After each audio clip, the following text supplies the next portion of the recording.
नमस्कार मित्रों, मैं पंडित अखिल शुक्ल। जय महाकाल आयुर्वेद। बहुत दिनों से आमने सामने अपनी बात नहीं हुई थी। आज यूट्यूब के माध्यम से आज आपको मैं एक वीडियो डाल रहा हूँ। इसका कुछ महत्व है बहुत, और बहुत सारी चीज़ें बताना भी है, क्योंकि अभी महाकुंभ चल रहा है। इसमें भी बहुत सारी चीज़ें आपको बताना है। तो पहली बात तो आप ये समझिए कि मैं आज अभी डाल दूँ पारद विज्ञान के संबंध में। बहुत दिनों से कोई वीडियो नहीं डाला, तो बहुत सारे फ़ोन आ रहे थे कि क्या पारद की गुटकियाँ बनाना आपने बंद कर दी। नहीं, पारद की गुटकियाँ बनाना अभी फिर से शुरू करी है, क्योंकि अभी हिंगुल मिला है और फिर से शुरू करी है। क्योंकि पारद को आत्मा के स्वरूप में, शिव स्वरूप में माना जाता है, तो पारद का शोधन करना पड़ता है। जब पारद जैसे जैसे शुद्ध होता है, उसमें कालिक निकलती है, गंदगी निकलती है, तो फिर वो 8 संस्कार, तो उसमें बार बार पूछते हो आप कितने संस्कार, क्या संस्कार। देखिए 8 संस्कार तक तो उसमें अशुद्धियाँ सब निकलती। जब 8 संस्कार उसके हो जाते हैं, तो पारद की जब बहुत सारी अशुद्धियाँ निकल जाती, फिर भी 100% पारा कभी कोई शुद्ध नहीं कर सकता। रावण के अलावा और कोई नहीं कर पाता था। तो पहली बात तो पारद को शोधन कर लीजिए। वो पारद है, पारा आपके सिर का प्रतीक होता है। पारा, चांदी और सोना, ये तीनों आपके सबसे ज़्यादा, आपकी जितनी भी आपकी इंद्रियां हैं सिर में हैं। और पारा, सोना और चांदी, ये तीनों एक दूसरे की पूरक हैं, और तीनों एक दूसरे के बिना, मतलब पारा के बिना ना सोना बन सकता है, पारे के बिना ना चांदी बन सकती है। पारे को लिक्विड सिल्वर भी बोला जाता है। और पारा एक ऐसा है जो पानी के समान धातु है, लिक्विड धातु है ना। ये बड़ा विचित्र सी बात है, और ये बिल्कुल सहन नहीं करती। जैसे आपका दिमाग बिल्कुल सहन नहीं करेगा कोई चीज़, ऐसी पारा जरा सी गर्मी भी सहन नहीं करती। तो पारा बहुत पुरातन काल से, इससे आपके वायुयान भी उड़ाए गए हैं। तो पारा बहुत पुरातन काल से हमारे आयुर्वेद में भी काम में आ रहा है, और तंत्र में भी काम में आ रहा है। और बड़ा सटीक इसका उपयोग है। और पारा से राहु भी डरता है, क्योंकि भगवान शिव का स्वरूप है। और शनि भी डरता है, और इसमें चमक है, और बुद्धि का मलिनता को खत्म करता है। जो राहु और शनि का ये डार्क ग्रह है, छाया ग्रह है। शनि तो छाया ग्रह नहीं है, और सूर्य पुत्र है, तो प्रभावी तो है ही, और न्याय के देवता हैं। तो ये क्या कालिक को पकड़ते हैं, आपके काले कर्मों को पकड़ते हैं। और जरा सा भी आपके लग्न पत्रिका में इस तरह की बात आई, या आपके कर्म खराब हुए, तो ये बहुत ही प्रभावी तरीके से आपके जीवन को नष्ट करना शुरू कर देते हैं। और हर आदमी के जीवन में 7.5 तो लगती है, 2 बार लगेगी ही लगेगी। और राहु केतु के बीच में सब ग्रह रहते हैं, तो राहु तो आपको परेशान करेगा ही। अगर राहु खराब ग्रह के साथ बैठा है, लग्न पत्रिका में खराब जगह पर बैठा है, तो आपको ऐसा होता ही है। क्योंकि जब इसकी दशा, महादशा और अंतरदशा चलती है, तो कभी ना कभी तो खराब होती है। हमेशा आदमी, बड़े बड़े राजा महाराजा बर्बाद हो गए। रामचंद्र जी को भी जंगल जाना पड़ा, राहु उनके पीछे धनुष तोड़ते ही साथ लग गया था। 14 साल उसने परेशान किया वनवास में, और कितने सारे दुष्ट राक्षसों की संगत उनको झेलना पड़ा।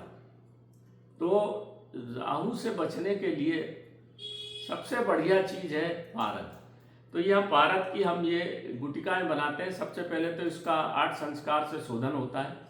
फिर इसके बाद रुद्रवंती, तीनों रुद्रवंती का रस निकाला जाता है, अजगरी का रस निकाला जाता है, अपराजिता का रस निकाला जाता है। इसमें घोटते हैं, एक एक का रस निकाल के इसमें घोटते जाते हैं। फिर सफ़ेद कंटकारी, लाल गवार पाठा, सफ़ेद अखाव के पुष्प रस, पुनर्नवा, नागार्जुनी कंद, नक्षिकनी, पीला धतूरा, और फिर अंत में काले धतूरा। और कई बार मूसा कानी से भी इसका शोधन होता है, और लजवंती से भी इसका शोधन होता है। जब इसका इतनी औषधियाँ जब एक के बाद इसमें डाली जाती, तो फिर ये थोड़ा ठोस फार्म में हो जाता है। और इसको ठोस फार्म में पूर्णतः करने के लिए फिर काले धतूरे का जो फल होता है, उसके बीज को पीस कर उसमें रख के और ऊपर से बंद करके इसको भावनाएं दी जाती हैं, 21 भावना दी जाती है, तब ये पककर इस स्वरूप में होता है। 5 से दिखा दो। ये सब इस तरह से पारद गुटखाएं बनती है, इसको गले में धारण करा जाता है। बहुत दिव्य चीज़ है मित्रों। आजकल बड़ा मुश्किल हो गया है पारद मिलना, तो ये मिलना भी मुश्किल हो गई है।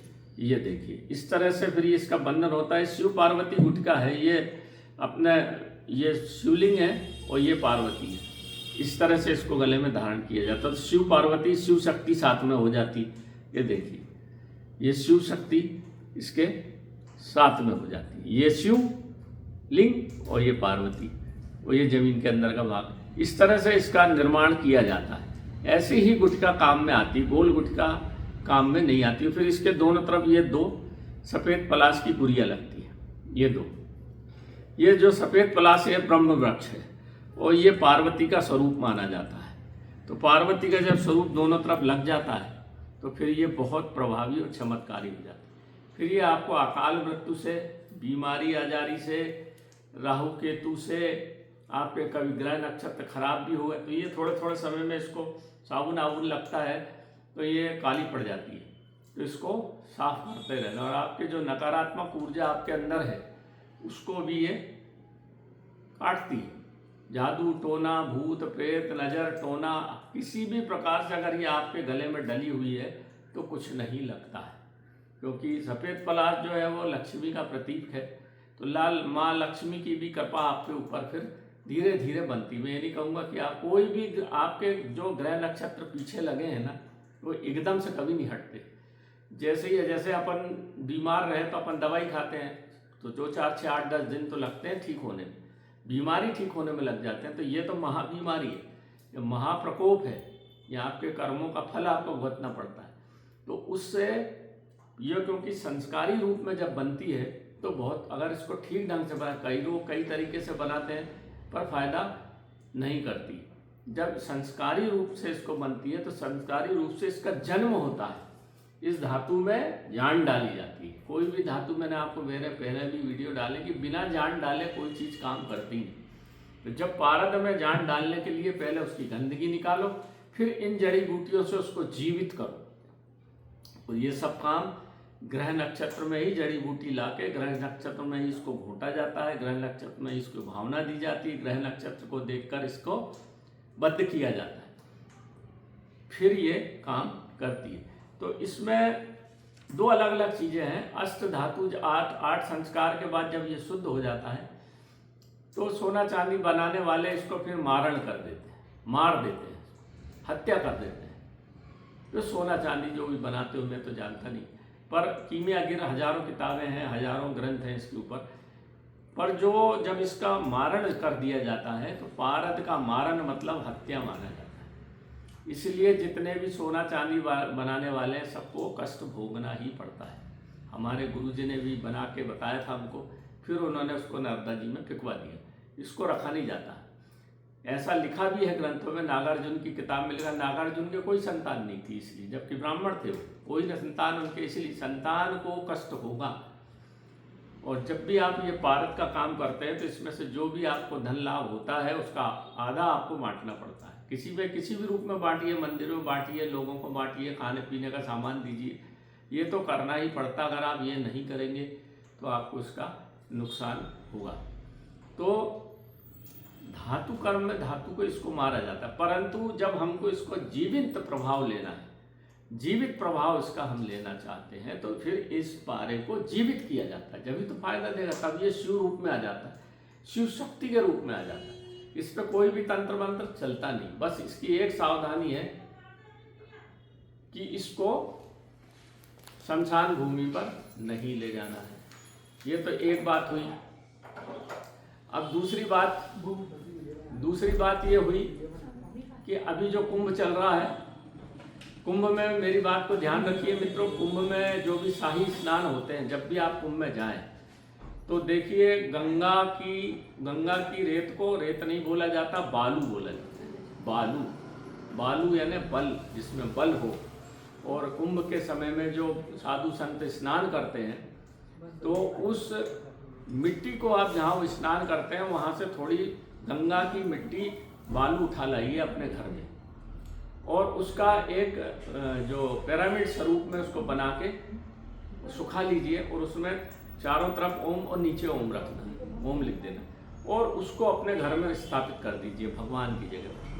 रोज धूप दीप दीजिए, वो इतनी दिव्य चीज बन जाती है मित्रों कि हमेशा आपके घर में कुंभ का स्नान होता रहे अगर आप उसको लाते हैं। और वहाँ से थोड़ा जल ले आइए और जो रेत जो लाते हैं ना कुंभ की रेत, ये कोई नहीं बताएगा, कोई साधु संत नहीं बताएगा। कुंभ के जितने भी साधु संत जानते सब हैं, जो अच्छे साधु संत हैं वो सब जानते हैं, हमारे गुरुजी ने बताया था। इसको लाके बालू को अपने पास रख लीजिए और जब भी संक्रांत पड़ती है, अमावस पड़ती है, पूर्णिमा पड़ती है, इसको थोड़ा सा पानी में डाल के स्नान करेंगे जब भी आप, तो कुंभ का ही स्नान फल प्राप्त होगा।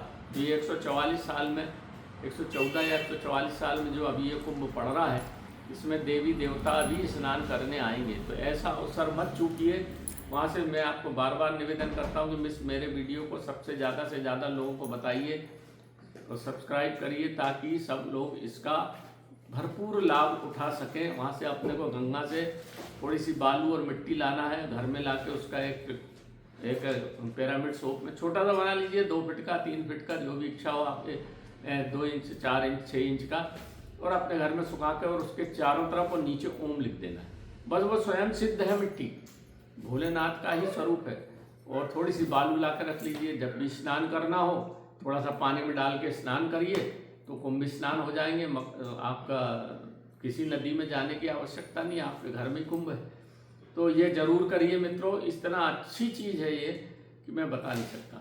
गंगा की बालू में बल है, इसलिए उसको बालू बोला जाता है, और वो हिमालय से निकली हुई चीज़। और जब इतने साधु संत उस जल से स्नान करते हैं और ऋषि मुनि भी आके स्नान करते हैं, भगवान स्वयं आते हैं इस कुंभ में स्नान करने, तो ये अपूर्व श्रद्धा की जगह अपूर्व प्राप्ति आपको इसकी होगी। इसको इस अवसर का अच्छा लाभ उठाइए। नमस्कार मित्रों, जय महाकाल आयुर्वेद। मैं आपको पुनः नमस्कार करते हुए निवेदन करूंगा कि इस वीडियो को सबको भेजिए ताकि 1 करोड़ लोग जो आ रहे हैं स्नान करने वो ले जाएं और उसका लाभ उठाएं, तो पूरा देश सुखमय शांतिमय हो। क्योंकि 2028 तक, मैंने पहले ही बोला था कि 2025 से बहुत बड़ी बड़ी प्राकृतिक आपदाएं आएंगी। देखिए अमेरिका में आना शुरू हो गई और अभी तो ये शुरुआत है।